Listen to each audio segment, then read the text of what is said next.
Hello everyone, this is P S निर्वाण channel.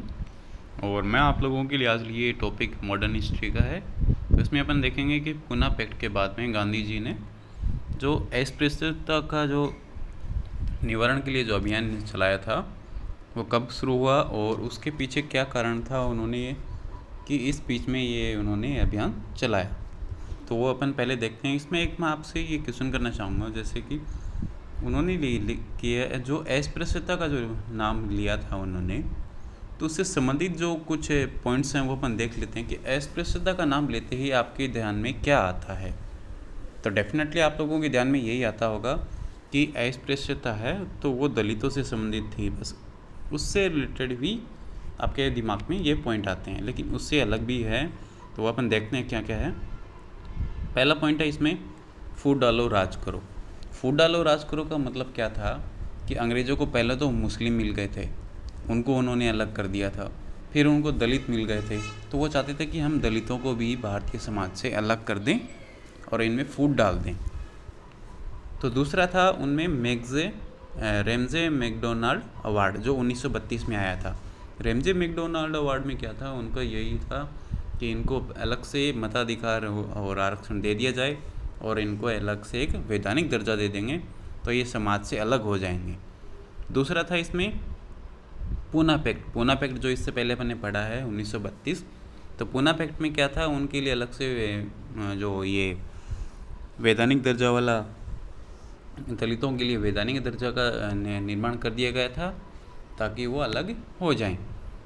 तो ये तीनों पॉइंट हैं वो सारे अस्पृश्यता से या फिर अपन दलितों से वो को रिलेटेड कर सकते हैं अपन। अगर एग्ज़ाम में पूछे तो इन तीनों पॉइंट्स को अपन लिख सकते हैं।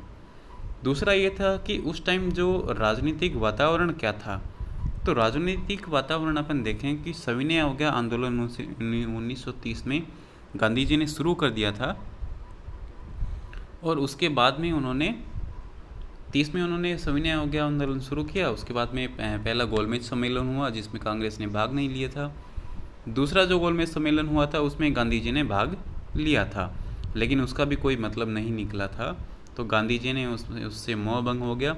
तो उसके बाद में आके उन्होंने दोबारा सविनय अवज्ञा आंदोलन शुरू किया था और उस वजह से उनको यरवदा जेल में भेज दिया गया था।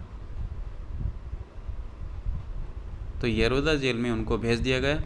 तो उनको जेल में भेजने के बाद में उनको लगा कि अभी ये मतलब कि समय थोड़ा सा अभी ब्लैंक रहेगा, यानी कि वैक्यूम क्रिएट करेगा, यानी कि खाली समय रहेगा।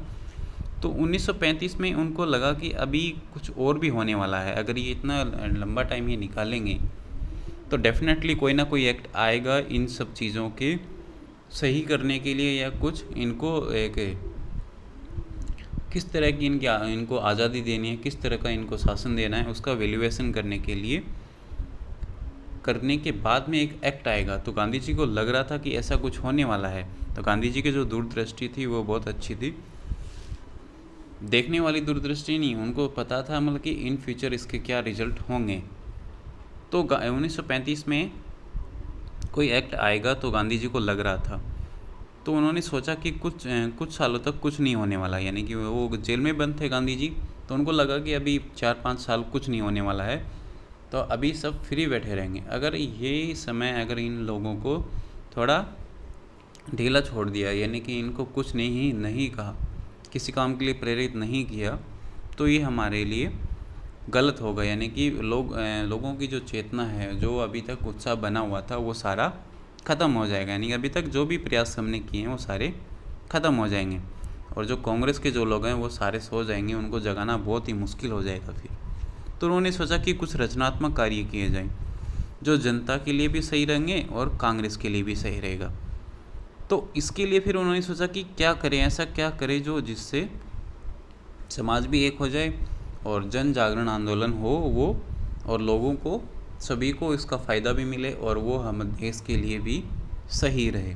तो उन्होंने अस्पृश्यता अभियान को चुना कि इससे क्या होगा कि लोगों में जो अस्पृश्यता की जो भावना घर कर गई है, भारतीय लोगों की जो चेतना में जो घर कर गई है कि ये ऊंचा है ये नीचा है, तो वो भेदभाव इनका ख़त्म करना चाहिए।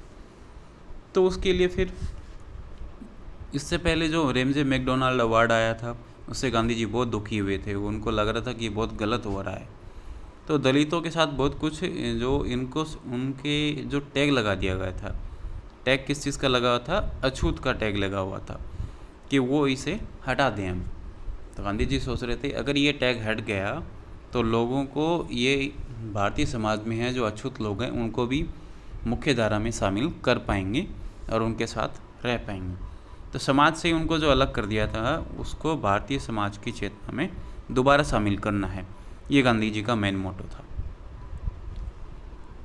अब उन्होंने इसके लिए कदम क्या उठाए कि इस अभियान को चलाने के लिए उन्होंने, गांधी जी ने क्या क्या कदम उठाए वो अपन देखेंगे। कि गांधी जी ने जेल से ही इस अभियान की शुरुआत कर दी थी। ऐसा नहीं है कि वो बाहर आएंगे और फिर इस अभियान की शुरुआत करेंगे, नहीं, उन्होंने वहीं से ही इस अभियान की शुरुआत कर दी थी। और उसके लिए कुछ महत्वपूर्ण हैं, देखते हैं अपन। आपसे ये क्वेश्चन भी पूछा जा सकता है इसके रिगार्डिंग कि अछूतों द्वार के लिए गांधी जी ने क्या क्या महत्वपूर्ण कदम उठाए, तो लिखिए, यानी कि बिंदु भी आपसे पूछे जा सकते हैं। तो पहला उन्होंने जो किया, उन्होंने एक संगठन बनाया, अखिल भारतीय अस्पृश्यता विरोधी लीग, ये इन्होंने संगठन बनाया। उसके बाद में इन्होंने 1933 में हरिजन अखबार निकाला जो साप्ताहिक निकलता था। अब गांधी जी के पास और तो कोई साधन था नहीं कि जिससे वो अपनी बात लोगों तक पहुंचा सके, तो उन्होंने सोचा कि मैं क्यों ना एक अखबार निकालूं जिसमें उन लोगों के लिए भी बात लिखूं। अन्य बातें भी लिखते थे, ऐसे नहीं है कि वो सिर्फ उन्हीं को ही समर्पित था। तो खास करके मेन मोटो तो यही था कि उनसे रिलेटेड वो बातें लिखें।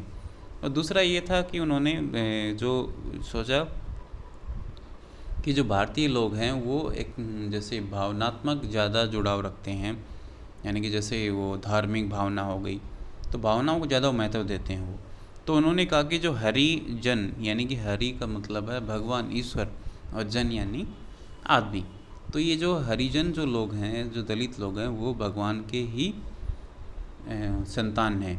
तो आप लोग भगवान की संतानों का आप विरोध कर रहे हो, ये बहुत गलत कर रहे हो। तो इससे रिलेटेड करके उन्होंने सोचा कि लोगों में कुछ चेतना जागृत होगी और इससे वो थोड़ा सम्मानित समझेंगे उनको। तो इसके बाद में उन्होंने देखा, फिर वहाँ से वो जेल से जब वो आए थे तो वो वर्धा आश्रम चले गए थे। वर्धा आश्रम जो है वो महाराष्ट्र में है, और महाराष्ट्र में जो वर्धा आश्रम है और साबरमती आश्रम है वो गुजरात में है। तो वो साबरमती आश्रम न जा कर के फिर वो कहाँ, वर्धा आश्रम चले गए थे सीधे। अब आप लोग कहोगे कि वो वर्धा आश्रम क्यों गए, साबरमती आश्रम क्यों नहीं गए? तो उन्होंने जब वो दांडिया अभियान उन्होंने चलाया था तो उस टाइम उन्होंने एक प्रण किया था कि जब मुझे विजय मिलेगी तभी मैं यहाँ पे आऊँगा। उन्होंने कहा था कि अब तो मरो या विजय प्राप्त करो। तो उनको अभी तक विजय मिली नहीं थी, इसलिए वो वर्धा आश्रम चले गए, वर्धा चले गए थे। वहाँ पे उन्होंने सेवाग्राम आश्रम की स्थापना की। तो वहाँ पे अगर आप इसका ध्यान में रखना कि साबरमती आश्रम नहीं गए थे वो।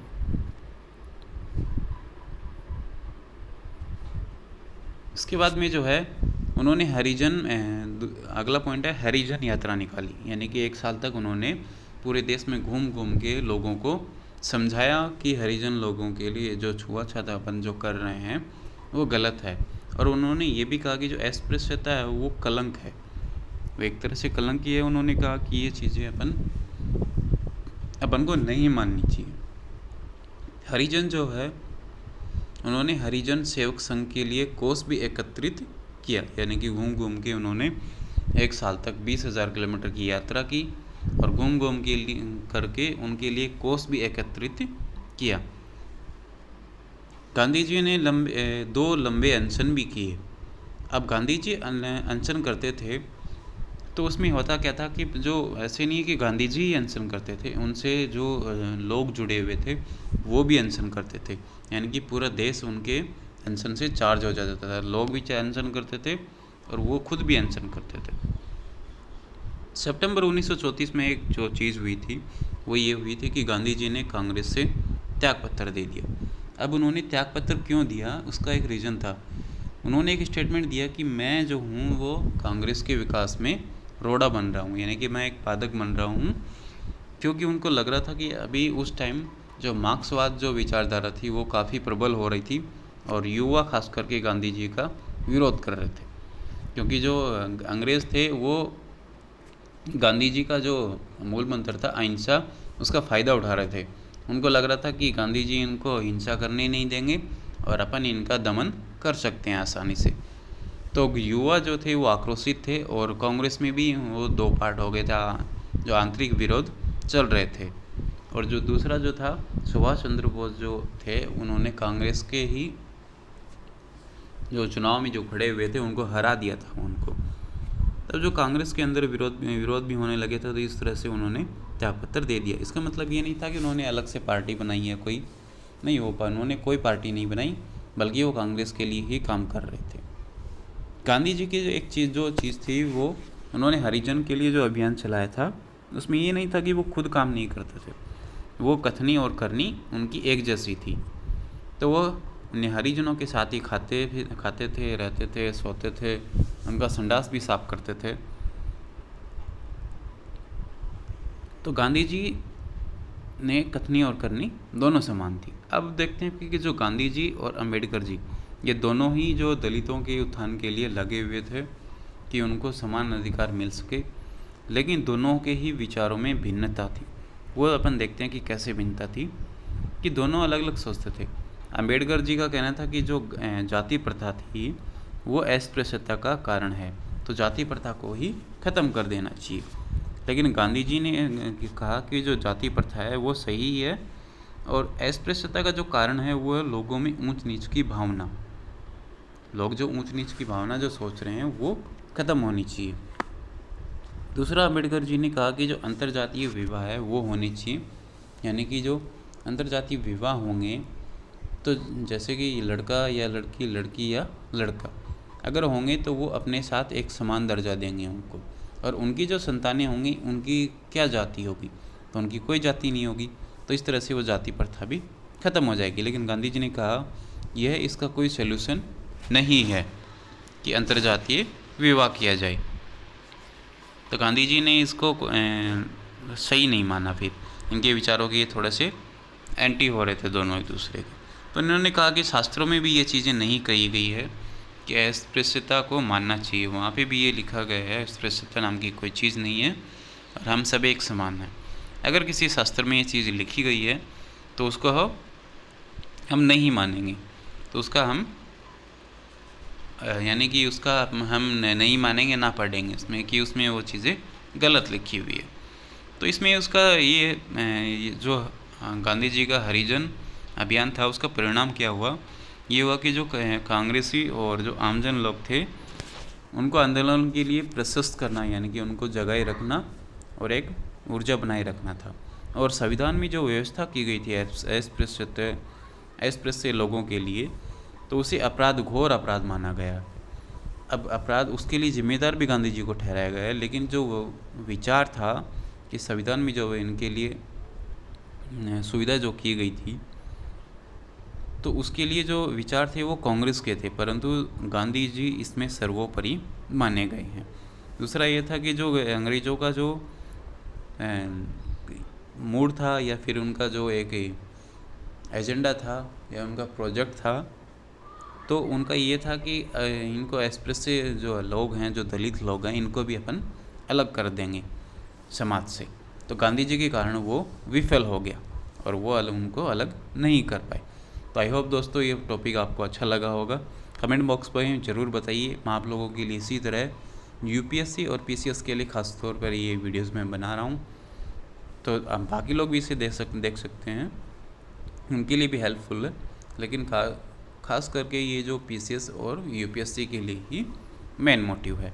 तो थैंक यू, धन्यवाद।